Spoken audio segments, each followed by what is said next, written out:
Hi guys, welcome back to Bulu Gadget. So, kita dah pun berada di penghujung 2020. Lagi berapa hari je nak masuk 2021.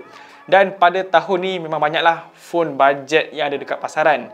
Jadi, aku dah listkan 5 phone terbaik untuk harga di bawah RM700. Dan perlu diingatkan yang ini aku punya pilihan peribadi je.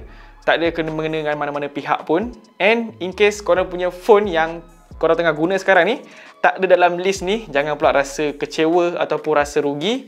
Sebab at the end korang sendiri yang tahu korang punya selera nak beli phone apa, korang punya keperluan dan juga kehendak lah. Jadi kalau korang tengah tengok video ni dan rasa phone yang korang tengah pakai tu berbaloi, mungkin bolehlah share video ni dekat kawan-kawan ataupun saudara mara yang cari phone bajet di bawah RM700. Baiklah, macam biasa dekat channel Bulu Gadget, aku akan buat ranking dari tempat ke-5 hingga tempat pertama. Baiklah, tanpa melengahkan masa lagi, jom kita mulakan di tempat yang ke-5. Baiklah, tempat yang ke-5 adalah Redmi 9. Walaupun Redmi 9 ni harga dia di bawah RM600, tapi aku rasa phone ni masih layak untuk bersaing di bawah RM700 ni lah. So, Redmi 9 ni hadir dengan 4 kamera belakang dan 1 kamera selfie. 13 megapiksel kamera utama, 8 megapiksel kamera ultra wide, 5 megapiksel kamera makro dan 2 megapiksel kamera depth. Kamera selfie dia 8 megapiksel. Untuk dia punya hasil kamera ni bagi aku dah cukup cantik, detail dia dapat dan warna yang vivid. Itu kalau gambar yang cukup cahaya. Kalau tempat low light dia so-so je. Tapi untuk range harga yang bajet macam ni tapi dapat hasil gambar yang agak memuaskan ni, bagi aku dah cukup berbaloi lah. Untuk dia punya ultra wide, walaupun distortion tu ada, but still bagi aku gambar dia dah cukup cantik. Berbalik kepada harga phone ni, memang tak ada nak expect sangat lah pasal kamera yang terlalu cantik. Tapi bagi aku kamera dekat Redmi 9 ni antara yang terbaik bagi sekelas dengannya. Lepas tu skrin handphone ni menggunakan IPS LCD yang beresolusi 1080p. Untuk phone bajet di bawah 700 ataupun Redmi 9 ni di bawah 600, lepas tu kita dapat skrin 1080p, bagi aku tu satu bonus lah, bonus yang sangat besar jugalah untuk phone bajet.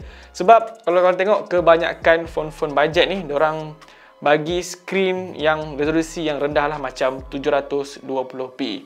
So, adanya 1080p dekat skrin handphone ni bagi aku memang dah cukup bonus lah.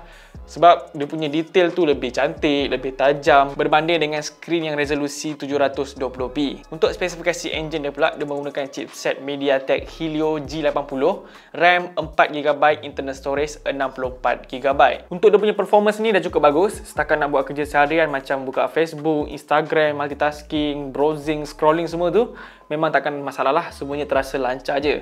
Untuk bermain game yang berat macam PUBG, boleh main macam biasa, cuma pada tetapan yang rendah. Apatah lagi Mobile Legend, lagi kacang je kot. Lepas tu phone ni dia ada bateri yang sangat besar, 5020mAh dan fast charging 18W yang berjenis Type-C. Baiklah, untuk harga jualan dia, harga rasmi dia RM599 untuk 4GB RAM dan 64GB storage. Tapi bila aku tengok dekat Shopee, kebanyakannya dah murah sikit lah daripada harga asal. So, nampaknya tu tempat yang ke-5. Sekarang kita pergi tempat yang ke-4. Baiklah, tempat yang ke-4 ialah Realme Narzo 20. Narzo ni adalah pendatang baru juga dekat Malaysia. Sebelum ni Narzo tak ada dekat pasaran Malaysia. So, Realme Narzo ni ada 3 kamera belakang dan 1 kamera selfie. 48MP untuk kamera utama, 8MP untuk kamera ultra wide, 2MP untuk kamera makro dan kamera selfie dia 8MP. So, untuk kamera 48MP dekat Narzo 20 ni, of course lah lebih cantik berbanding dengan Redmi 9 tadi. Dia punya hasil tu nampak lebih cantik dan lebih detail. Dia punya ultra wide pun sama, mesti ada distortion semua tu, but dia punya hasil bagi aku dah cukup cantik. Dekat Realme Narzo 20 ni memang dia fokuskan untuk gaming budget. So, dia menggunakan chipset MediaTek Helio G85, RAM 4GB, internal storage 64GB.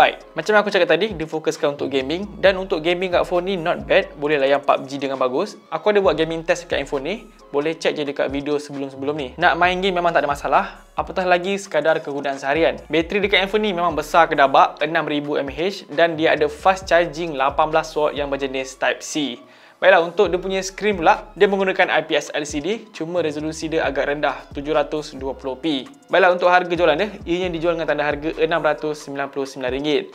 Tapi korang kena rajin lah selalu tengok dalam Shopee, sebab Realme selalu buat promotion untuk phone-phone budget macam ni lah.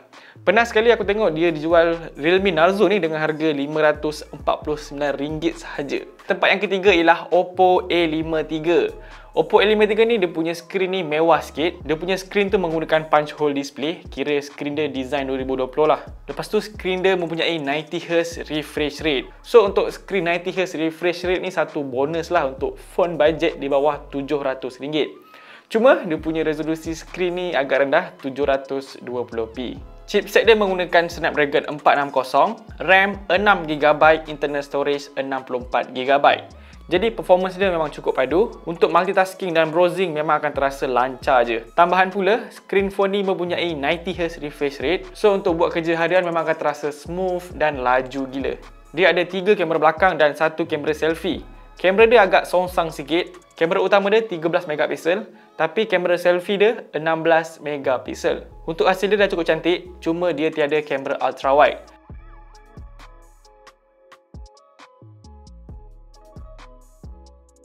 Bateri phone ni besar juga, 5000mAh, dan dia ada fast charging 18W yang berjenis Type-C. Dan antara kelebihan lain yang dia ada ialah dia mempunyai stereo speaker.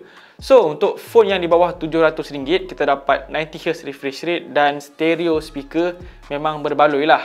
Jadi untuk harga jualan dia, Oppo A53 ni dijual dengan tanda harga RM699. Baiklah, tempat yang kedua jatuh kepada Xiaomi Poco M3. Jadi Poco M3 ni phone dia masih baru juga, masih panas dekat pasaran, dan spesifikasi yang ditawarkan cukup berbaloi. Baiklah, kita tengok dia punya skrin dia dulu. Jadi Poco M3 ni menggunakan IPS LCD yang beresolusi Full HD+, 1080p. Skrin dia dah cukup padu, detail yang tajam dan warna yang vibrant. Cuma dia masih menggunakan notch yang berjenis water drop screen. Kira design lama lah. Lepas tu kamera belakang dia ada 3, 48MP kamera utama, 2MP kamera makro dan 2MP untuk kamera depth. Selfie dia 8MP. Bagi aku, untuk review kamera ni berdasarkan harga jualan dia. So, apa yang dihasilkan oleh lensa Poco M3 ni dah cukup padu, detail dia dapat dan warna yang cantik. Cuma, kamera dia ni tiada lensa ultra wide. Poco M3 ni menggunakan chipset Snapdragon 662, RAM 4GB, internal storage 64GB. So untuk chipset Snapdragon 662 ni, dia punya performance tu tak jauh beza dengan 460. Cuma 662 ni lagi padulah. Untuk harga jualan dia, Poco M3 ni dijual dengan tanda harga RM699. Baiklah, kita dah sampai ke penghujung video. Sekarang untuk tempat yang pertama. Jadi tempat pertama untuk phone terbaik bawah RM700 jatuh kepada Redmi Note 9. Cuma Redmi Note 9 ni dia kurang famous sikit. Mungkin sebab dia punya line up tu banyak sangat, macam Redmi Note 9S, Redmi Note 9 Pro. Lepas tu baru-baru ni ada Redmi Note 9 5G. Yang tu paling gempak lah. Baiklah, untuk Redmi Note 9 ni, dia ada 4 kamera belakang dan 1 kamera selfie. 48MP untuk kamera utama, 8MP untuk ultra wide, 2MP untuk kamera makro dan kamera depth. Kamera selfie dia 13MP. Kamera dia ni antara yang terbaik lah untuk top 5 ni. Clean dan natural. Detail gambar tu cukup tajam dan warna dia cantik. Kamera ultra wide untuk phone budget macam ni memang tak boleh expect terlalu tinggi lah. Macam aku ada mention tadi, untuk kamera ultra wide dekat phone budget ni memang tak boleh nak expect terlalu tinggi lah.